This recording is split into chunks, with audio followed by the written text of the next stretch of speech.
Il vous sauve la vie et vous le remerciez par une plainte. Franchement, on est où là? Ce Français lui sauve la vie et se retrouve poursuivi en justice à l'autre bout de la France. Un Français de 32 ans, Nabil Hagla, ingénieur informatique, se trouve à plusieurs kilomètres de la France lors d'un séjour à l'étranger. En novembre dernier, il traverse une rue lorsqu'il repère une femme, Myriam Silverman, totalement concentrée sur son téléphone. Elle descend sur la chaussée sans même lever les yeux. Une voiture arrive rapidement. La collision semble inévitable. À cet instant, Nabil, athlète de haut niveau, réagit instantanément. Il fonce vers elle, l'attrape et la ramène en arrière pour l'écarter du danger. Sans son intervention, la situation aurait pu très mal tourner. Mais quelques jours après, l'affaire bascule.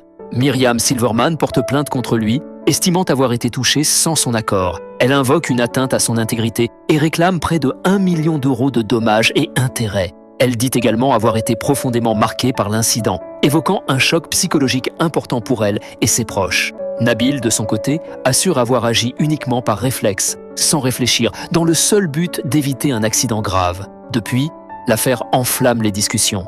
Certains parlent d'un geste évident de sauvetage. D'autres estiment que le droit doit rester strict, même dans l'urgence. Et maintenant, une seule question. Dans ce genre de situation, vous penchez plutôt pour une approche comme à l'étranger ou comme en France?